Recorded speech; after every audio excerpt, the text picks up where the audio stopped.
안녕하세요. 저는 성북구에 거주하고 있는 30대 중반의 여성입니다. 아이는 없고 동갑내기 남편이랑 결혼해서 산 지가 벌써 2년인데요. 아직 아이가 없기에 신혼이라고 해도 될 만한 이 시기에 참 얼굴 붉힐 만한 일을 겪고서는 한 방을 크게 날린 후 이렇게 속이라도 털어보고자 사연을 적어보려고 노트북을 켰습니다. 저는 강남에서 태어나 고등학교 때까지 그곳에서 학교를 다녔습니다. 부모님께서는 집 근처에 건물도 가지고 계셨고 부동산 대산 외에도 수입이 좋은 전문 직종을 가지고 계셨어요. 그 덕에 남들 앞에서 돈 때문에 기죽거나 창피해 본 적은 없었습니다. 오히려 주변에 있던 친구들이 모두 비슷한 수준의 집안이었는지라 이게 평범한 건 줄 알고서 살았어요. 집집마다 건물이 몇 채씩 있고 학생인데도 부모님께 몇십만 원 혹은 몇백만 원까지 용돈도 잘 받는 그런 일상이 말이죠. 돈 걱정 하나 없이 살면서도 내 인생을 잘 살아보고 싶은 욕심에 공부도 열심히 했고요. 그렇게 살다 보니 좋은 대학에서 좋은 직장까지 가고는 지금의 남편을 만나게 되었죠.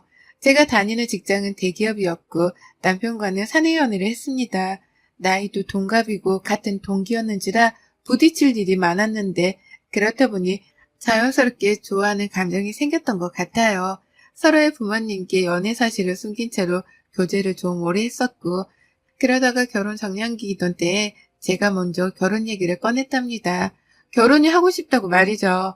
남편도 대기업을 다니니까 학교 다닐 때의 성적이며 노력이 보증이 되는 것이다 싶었고 제가 겪어보며 느낀 성격도 참 괜찮았기 때문에 나쁠 게 없다 싶었어요. 무엇보다 저는 맞선을 보고 결혼을 한다는 것 자체가 싫었는지라 지금 당장 좋은 감정을 가지고 남편과 쭉 배우자로 살고 싶은 욕심도 있었답니다. 저희 부모님께서도 연애 결혼을 적극 찬성하는 입장이셨고요. 실제로 저희 오빠도 같은 대학에서 커플로 지내던 언니랑 쭉 연애를 하다가 결혼했거든요. 이런 부분에 있어서는 자유롭게 내버려두는 편이셨는지라 저도 누굴 만나서 결혼해야 하는지에 대해서 큰 부담이 없었답니다. 그때부터 한두 번씩 시어머니를 배웠어요. 처음 만났을 때부터 저희 부모님이 뭘 하시는지에 대해서 물어보시더라고요.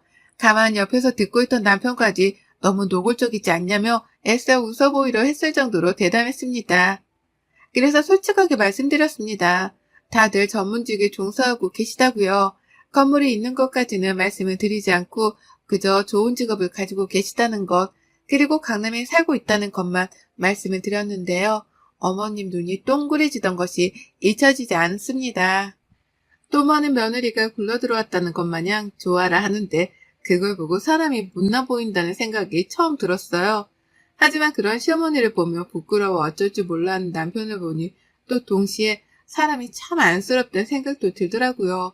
어떻게 보면 제가 남편과 결혼을 한 가장 큰 이유는 떳떳하다고 생각하지 못하는 부모님으로부터 떨어져서 저랑 더 가까이 지내며 좋은 걸 많이 보여주고 싶다는 욕심에서였을지도 모르겠네요.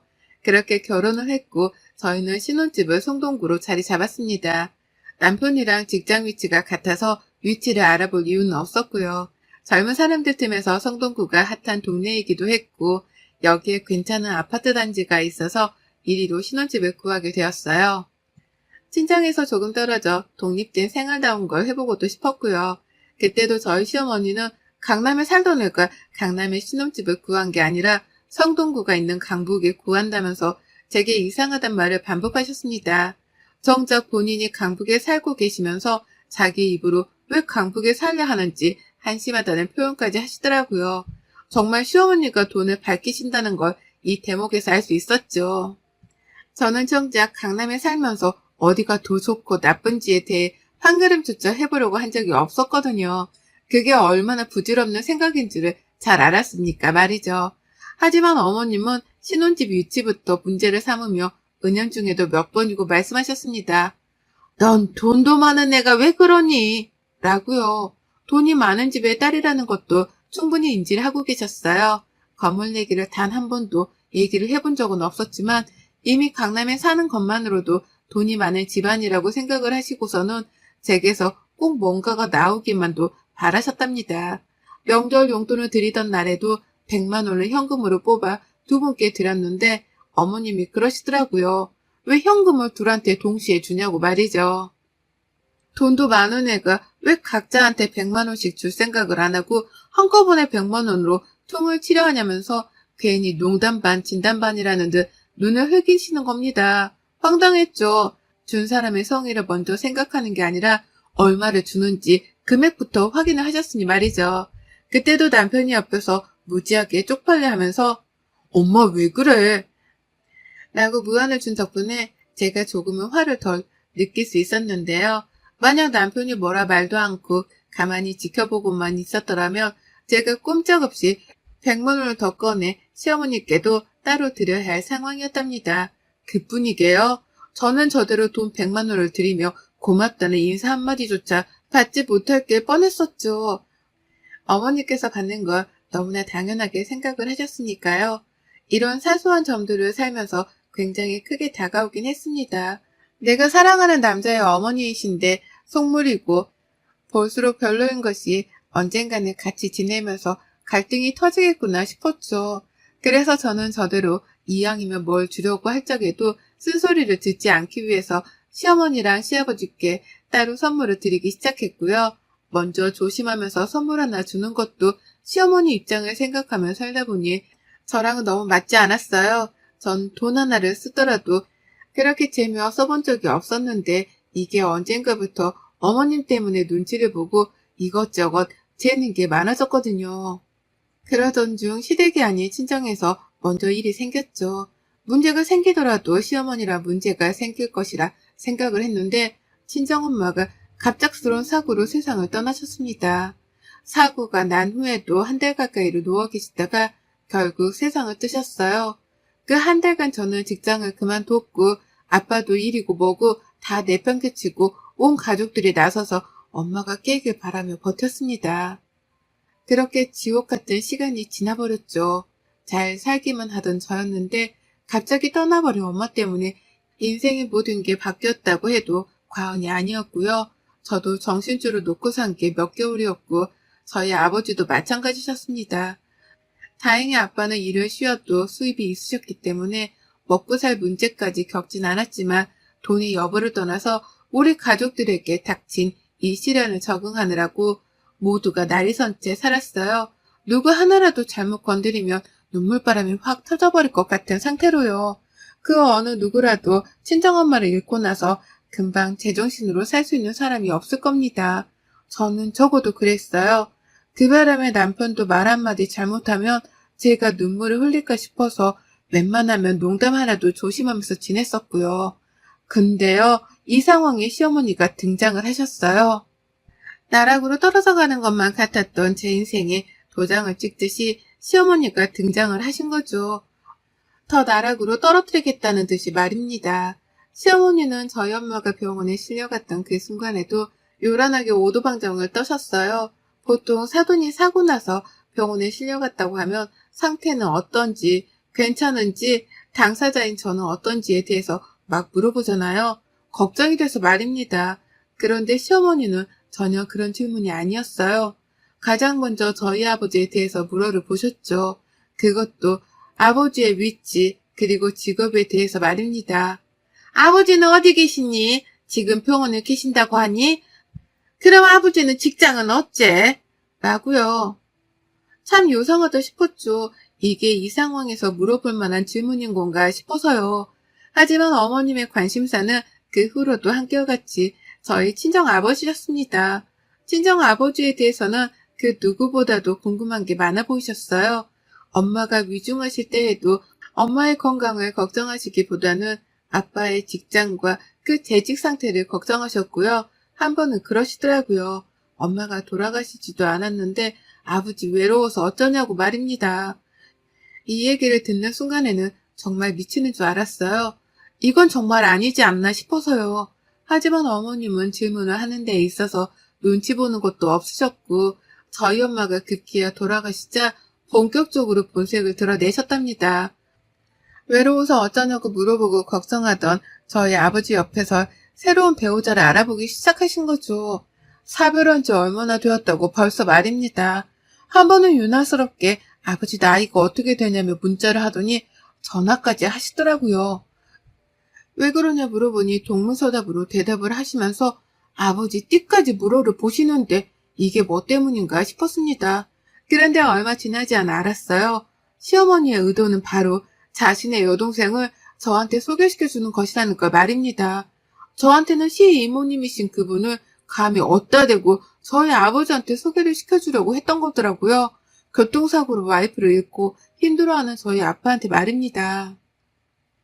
아버지 나이랑 띠를 물어봤던 것은 자신의 여동생이랑 합이 잘 맞는지에 대해서 확인을 하기 위해서였고요.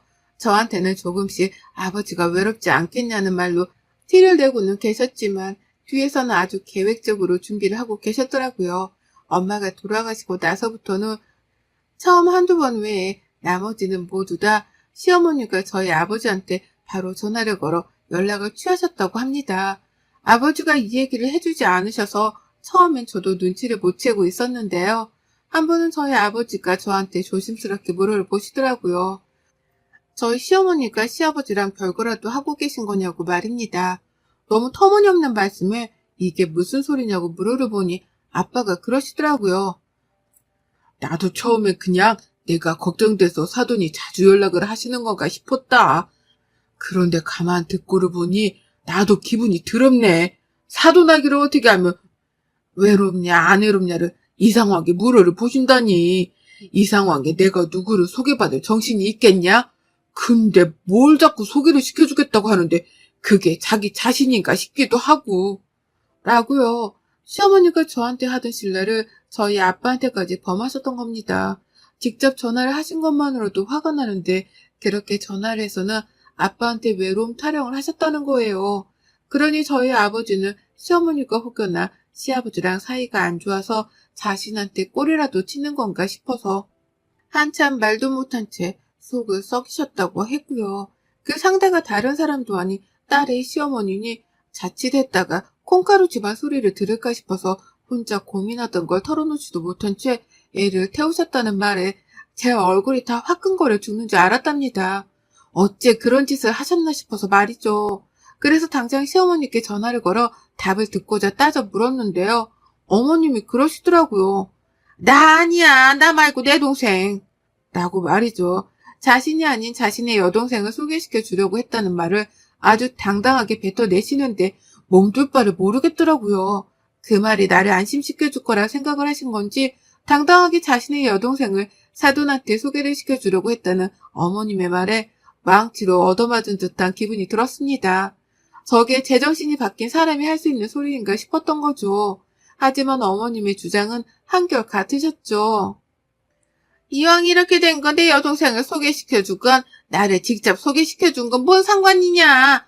니들은 이미 결혼을 했고 애도 안 낳고 있는 마당에 외로울 어른들이라도 덜 외로운 게 낫지. 라는 말씀을 하시며 저를 반복해서 황당하게 만드셨죠.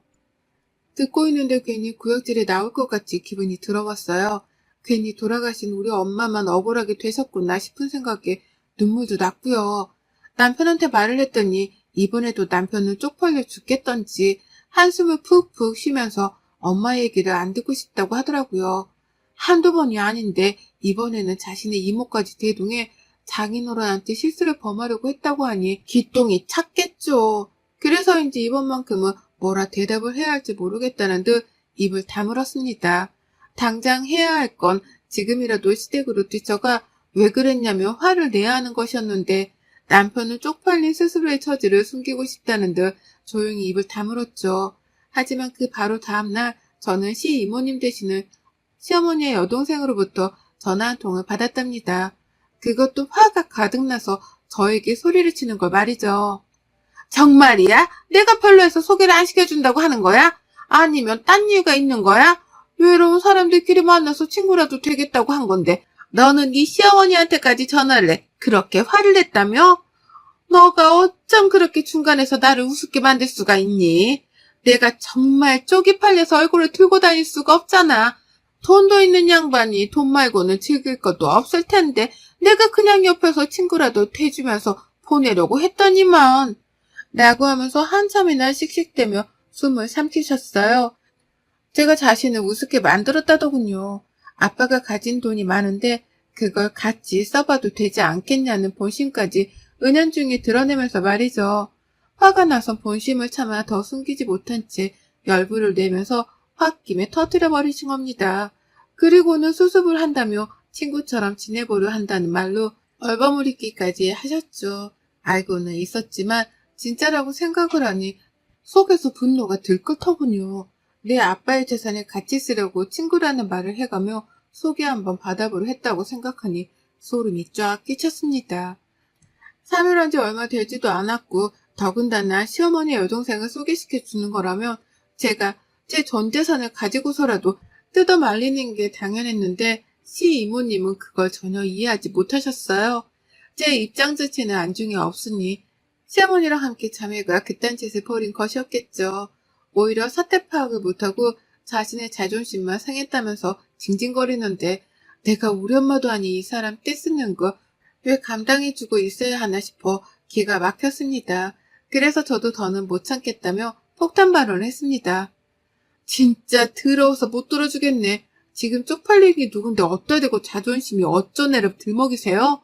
우리 아빠 재산이라도 탐나서 어떻게든 빈자리를 채워보려 하신 것 같은데요. 그럴 일은 절대 없습니다.